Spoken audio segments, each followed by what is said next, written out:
Alright, this is a video about how to set up a test in testvision using some restrictions we want to use for online testing when students aren't being supervised, so there aren't any invigilators present.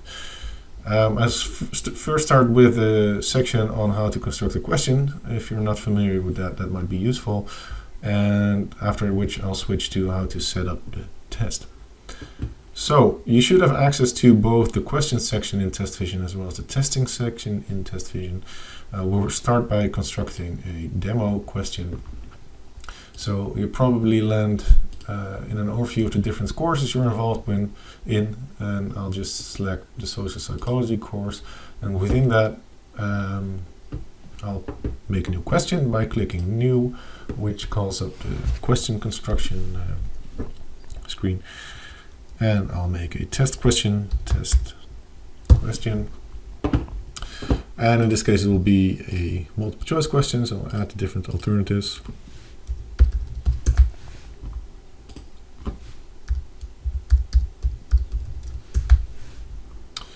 And I'll say which one is correct. But if you want to change to a different format of question, you can select one from the drop-down menu here. So you could also make it an open question by selecting open question, and then you would say these are the different criteria for grading it that you get to see, or the grader gets to see afterwards. And you can say how many points you want to add for each criterion.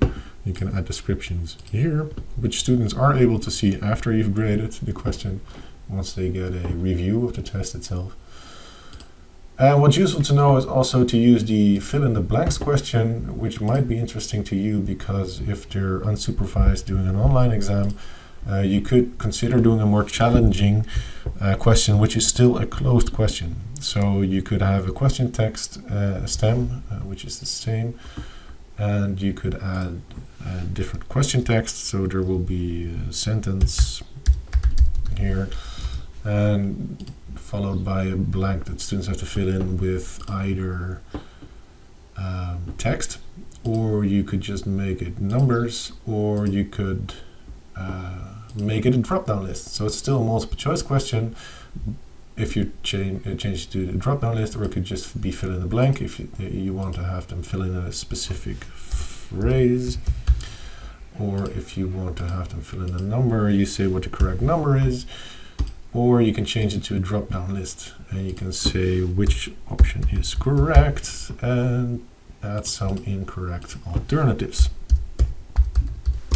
The upside of doing this is that you can do this multiple times within the same question. So you could go ahead and add another interaction, and even another one if you'd like. And so it's still a multiple choice closed question, but you have multiple interactions, so that makes it somewhat more challenging, and it allows you to test some different skills that you wouldn't be able to do with a regular multiple choice question, and you still don't need to grade the question. So using the drop-down menu is useful. The fill in a blank question itself is useful as well, because or making a combination of the two is useful, because it gets close to having an open question, so there will be just a word or a phrase that students need to get correct. And afterwards you can check, after having completed the test and you go to the test analysis, you can still check the answers they've actually given. So you're given a list of even up to 100 or 400 students and the different variations on the correct answer they've given, including different typos, and you can still indicate which alternatives you view as correct as well. It takes some time, 5 minutes, 10 minutes to review all the alternatives, but it's still better than doing a full essay or open question, and it's tapped into different skills than a regular closed multiple choice question would. So those are reasons to consider the fill in the blanks or drop down questions, and it allows for multiple interactions within the question.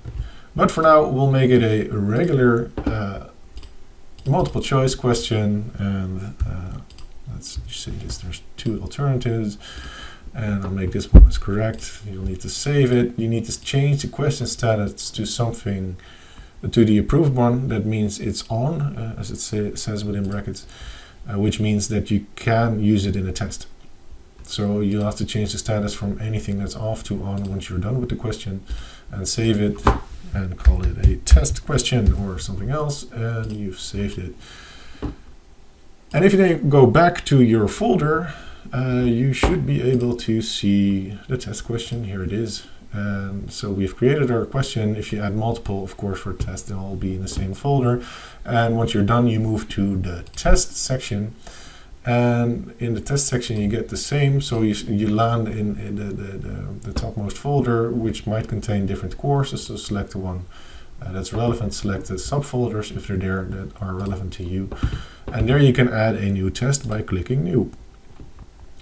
Then you're in the test section, in the specific test you're going to create. So there are different settings that you need to check. One is the testing template, which contains some settings and test instruction that are default. So default for the first and the second year is the English summative test template, in which students can review their scores, which might be useful so they see how they did on their closed question part of the exam, even if the open section is not graded yet.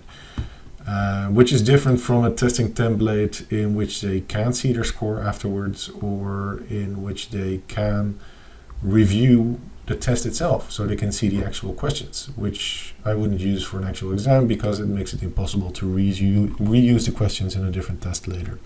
So the default is an English test summative in which students can review their score. And summative means that it contains the instructions that are at least default for the first and second year exams. But you can change those instructions if you'd like. So select the most relevant template, then you can change the properties for now, which are relevant for the unsupervised testing we're going to do online, is you can set the maximum duration of the test, and you can set a fixed sequence of questions. So which I mean that students can revisit questions they've already answered. So you start with a specific question, and if you check this box, students are unable, after moving to the next question, to go back to the first question again. So that's important to click if you want students to be unable to switch between questions during the test, which would make it more difficult to cheat. So I think that's useful under circumstances. But you can also have a maximum amount of time students can spend on the test. What this sets is the maximum amount of time that students can spend on the test once they've started it. So let's say it's 40 minutes. What this means, if a student were to start the test, then the meter would start running, and the student would have 40 minutes to complete the test. There are also some other settings that are relevant to this, because this maximum duration doesn't change, doesn't set a fixed end time for the exam. That needs to be set in a different section of testvision. Usually that's set by the secretariat or the education desk or the guys at ICTO. What they do there is they make sure that a group of students to which the test is relevant are added to the test, and they add a specific start and end date for the test. So that creates a window of time, as it were, within which the test has to be completed. And that's fixed for everyone. So you could either use both. So you set a specific window of time. Let's say you do make the test available from 8 till 10 a.m. And with it, from 8 till 10 a.m. students can start whenever they like. So it could be 8 o'clock or 8:30 or whatever.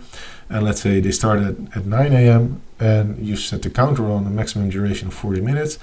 And they started at 9 a.m. That means from 9 a.m. They have 40 minutes to complete the test. If you instead, like I'm using, want to have a more restrictive window of time in which all students need to complete the test, so you want to have all students to start and end the test at the same time to make it even more difficult to cheat, because you can't start on the first test and then help another student on the other test afterwards. Then you need to apply that maximum duration there. So if you want students to start and end the test at the same time, and you want them to spend at maximum 40 minutes at the test, make sure that that window is a bit tighter than what I just said, right? So the window that is set at the test publication setting, again, in most cases set by the Secretariat or the education desk, would have to be set from 8 a.m. until 8:40 a.m. That means students have to be done by 8:40 because the test will end there. Even if they started 10 minutes late. So if you started at 8:10 a.m., you still have to be done by 8:40. I think to restrict the options for cheating, that's the most useful, because all students have to be working on a test at the same time. So bear that in mind. This is just a timer set on the test itself, regardless of when they start the test in the time frame you create with a different setting. All right, so we set the properties that we'd like. We set the testing template. Then you can consider to change the instruction test. If you don't, you get the default template. You can just click let's use the default, and you can view it. And if you don't want to use the default, you can delete it again or not decide to add it, and use your own text by clicking the T here and type away. So we're using the default for now. We've set the instruction test, the testing template, and the properties. And what we still want to set is the randomization, right? So you can do that by using deelblokken. So you click that one, and you can have just a single block within which you add all the questions. If you just want to have all questions randomized together, so it doesn't matter whether it's essay questions or closed questions or whatever type of questions you have, they just have to be mixed together. Then you use one block in which you add all the questions, and within that block you can randomize things. So let's say this is block 1, right? You call it a block 1, and you have to make sure this box is checked to randomize all the questions that are contained in the block. What you can also do is add an introduction that it's visible to students. Say, hi guys, good luck. And then it's visible, so students can see the title of the block and they can see your instruction for that specific block if it's relevant. If it's not relevant, you just uncheck this box. The title will still be visible to you in this section of testvision, but it won't be visible to students once they're doing the exam. All the questions you add to the block will still be randomized though, so that's useful to know. So here we have a block which we added, which is invisible to students, and then it turns gray, and we can start to add different questions. If you add multiple blocks, so let's say there's a second block as well, which we call 2,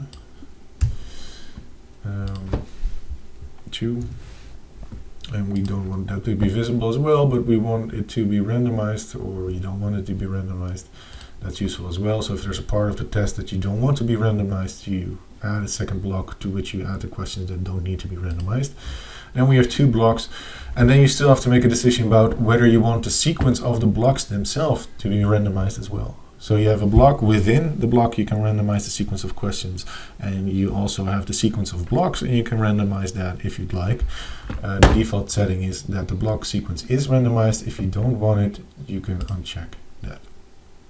Alright, so randomization of blocks and randomization of questions within blocks, and you can make the blocks visible or not depending on your preferences. Then of course we still need to add questions, so we select questions, we click the box select questions, and then we need to navigate to the folder we left the questions in. So that's in the social psychology course, and there it is again, and here is our test question. I won't have the test question, and I'm selecting a fake question as well. And then I'll move it to the set of questions I'm creating. Perhaps you want to add more questions from different sections. So let's say I want to do that. So I'm navigating to a different part, not incidentally to this folder, which contains an honor code question, which I want to add as well, because students are working unsupervised. So I want them to solemnly pledge that they are working alone. So I add the honor question as well to the set of questions, and then I select the set of questions and click that I'm done. So the questions show up in this column, and I can decide to add them. So I have the fake question, the test question, which I add to a specific block, and I have the honor code question. And of course, I want students to be able to answer the honor code question first, right? Before they get to the randomized block of questions or real test questions that they need to answer. So I add the honor code question to the first block. It doesn't really matter whether that's visible or not, but I make it invisible. Randomization doesn't really matter, but I don't click that because it's not relevant. It's just a single question. So that means they first get the honor code question after reading the instruction. Then they move to the second block on which they either get an instruction whether you said it or not, and that second block will be randomized because it contains the actual questions of the exam. So I've set up two blocks, one with an honor code question which isn't randomized, and one with a block that contains the actual questions which is randomized. And what I then still need to do is save the test and call it a test. So then I've saved it, and then you still need to publish it. Publishing means that all the most recent settings of both the questions and the test itself are updated to the most recent version. Or get updated in the most recent version of the test. It doesn't mean that students suddenly get access to the test. Students again get access to the test if they're within the time frames set in the afname section. Perhaps you have access to that, perhaps you don't. Usually again, people at the education desk or secretariat or ICTO set that for you. So publishing again doesn't mean that students suddenly can see your test or have access to it. It doesn't just means updating your test to the most recent version. That also means that you have to do that every time you change something in your question. So if I go to question again, and I'll go to my initial fake question thingy, there it is. And I say, no, I've made a mistake. That should be the correct one. And I'll save it, and I'll go back to the test. What you can see is that it says the status of the test has changed to not synchronized, which means that I've made some changes which I haven't updated by clicking publish again. So what I have to do after changing something in a question is go back to the test and click publish. And what it does conveniently is list all the changes that are going to be updated. In this case, it's just the one question I changed, which moved from the first version I published to the second version that it's now in. So if I click publish, it's published again, the status, and the test is up to date. So then I have a published test, and then some of the other buttons bear mentioning as well. So there's a button here which you shouldn't click because it means that it's going to generate a test for you, which means that it will mix the questions in a new order and make that your test. I don't know why it's there. Perhaps I just haven't figured out its use, but I tend to avoid it. And what you can do, which might be useful, is create a PDF by clicking print. Then it creates that option for you. Or you could have a preview of the test by clicking preview. Then what you get to see is presumably what students get to see when starting the test. So you get the default instruction and the start button. So my name of the candidate, or students would see their own name, hopefully. And you start the test, and you get the honor code question first. So say, yes, I declare that I'm working alone. And if a student gets confused, they can go back to the instruction, the main instruction, by clicking instruction. That calls up the instruction again, which is useful. And yeah, they can also call up an overview of the different questions that they have to answer, which in this case isn't really that useful because you can't navigate to other questions because of the fixed sequence that we set earlier. And they can indicate whether they're done or not, but we're not done. We still have to move on to the second question as well. We'll say, I know, it has to be 2. Oh no, question 1, whatever. And then they move to the next question. What's also useful to know is that if students fail to click a specific answer and still want to move on to the next question, they get a pop-up saying, no. Remember, you can only open each question once, so are you sure you want to move to the next question without answering this one? So that's useful that there is that pop-up. So we gave it an answer, we move to the next question, and here is our test question in which you can type an answer, type an answer. And students have to make sure that they click antwoord inleveren, submit answer, before moving on to the next question. If they don't, they get a pop-up again saying you haven't submitted your answer yet. Make sure you do.